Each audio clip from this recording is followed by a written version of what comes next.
शाबाश।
बच्चे की समझ विकसित करने की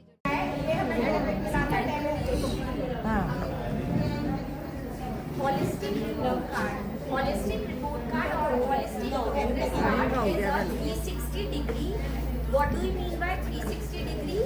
360 degree का मतलब होता है overall development student का multi dimensional evaluation. इसका भी कोई meaning होता है overall development personality. हर आयाम से. It shows a student cognitive मतलब दिमाग से related, affective मतलब मार्क्स से related या फिर moral values से related, social emotional मतलब हम सोसाइटी में अपने आप को कैसे स्टैंड करें, and psycho-motor development मनोवैज्ञानिक.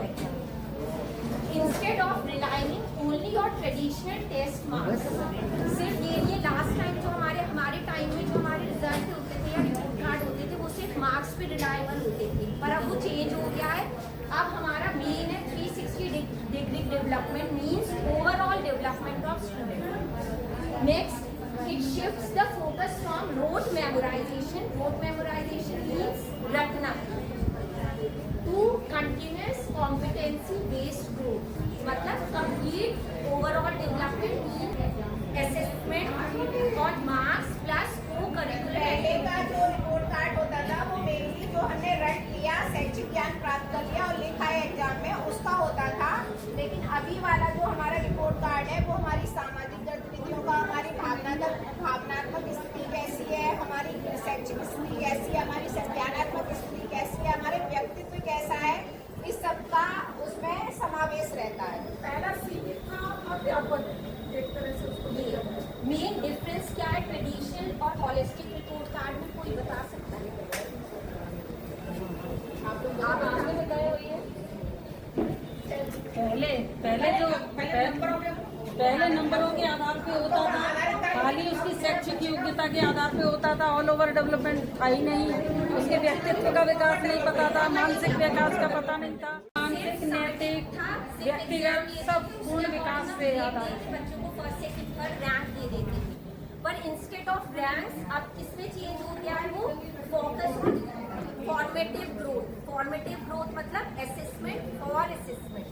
Overall development, curriculum, extra curriculum activities. Extra curriculum में क्या आ जाएगा? सब चीजें, स्पोर्ट्स, उसकी ड्रेस कैसी है, नीट एंड क्लीनलीनेस, उसका बिहेवियर कैसा है, way of speaking, way of talking, बच्चों के साथ वो अपने फ्रेंड्स के साथ कैसे बिहेव करता है, ब्रेक में वो अपना लंच शेयर करता है नहीं करता है, या फिर वो MTM के थ्रू प्रॉपर बिहेवियर से वो खाता है, ऐसा तो नहीं है बिना हैंड वॉश किए खा लेता है।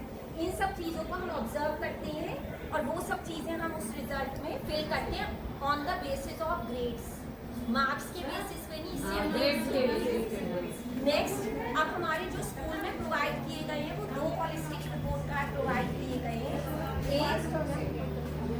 एक तो क्लास फर्स्ट और सेकेंड और दूसरा थर्ड, फोर्थ और फिफ्थ। इन दोनों का क्राइटेरिया ऑलमोस्ट सेम है, पर ये हायर क्लास है तो थोड़ा सा इसमें एडवांस कर दिया है, इसमें नहीं किया है। ये जो होलिस्टिक रिपोर्ट कार्ड फर्स्ट और सेकेंड के लिए है, मेनली 3 पार्ट्स में डिवाइडेड है, A, B and C। A part में क्या है? सबसे फर्स्ट पेज पे हम जनरल इंफॉर्मेशन ऑफ स्टूडेंट भरेंगे, उसमें स्टूडेंट नहीं फिल वो हम करेंगे, father's name, mother's name, address, उसका फोटो लगाना, उसकी पसंद का, जो उसके भी खाने पीने का गैप है वो सारी चीजें, रोल नंबर, वो सब हम पर्सनल डिटेल्स हम फिल करेंगे। मी एंड फिर नेक्स्ट उसी पार्ट के हाफ पार्ट में क्या है? मी एंड माई एनवायरमेंट, उसके आस पड़ोस में क्या चीजें हैं, एटमॉस्फेयर में। फिर नेक्स्ट पेज पे क्या है? ये पार्ट्स है पार्ट ए के, सिर्फ अभी हम पार्ट ए पे फोकस कर रहे हैं। नेक्स्ट है physical development according to rubrics. कोई बता सकता है? मैं आपने बताया था सुबह रूब्रिक्स के बारे में। 3 पार्ट में डिवाइड किया है, ग्रेड्स में नहीं डिवाइड किया है, उन्हें डिवाइड किया है स्पीड, माउंटेन एंड स्काई। नहीं उसमें ये है जो बच्चा सबसे नीचे स्तर पे है ऑलरेडी उस पर बना हुआ है, सिर्फ हमें टिक करना है। तो वो टॉप के लिए दिखाएंगे, जो उससे ऊपर है माउंटेन के थ्रू और जो सबसे ऊपर है लोएस्ट के वो लिए कौन सा होता है? आकाश के थ्रू, लोएस्ट के लिए steam. Stream, good stream. Next है part B. Next part B में हम क्या करते हैं? Social, emotional and ethical development के अकॉर्डिंग बच्चे को टिक करते हैं, उसमें ऑलरेडी फेल है, सिर्फ हम टिक करेंगे। नेक्स्ट कॉग्निटिव डेवलपमेंट, ब्रेन से related. Language and literacy development, ये थोड़ा एजुकेशन से रिलेटेड हो जाता है। Next ethics and cultural development, वही जो हमारे एनवायरनमेंट में वो कैसे बिहेव करता है, सोशली वो कैसा है, मॉरल डेवलपमेंट है या नहीं है, मॉरल वैल्यूज हैं या नहीं है।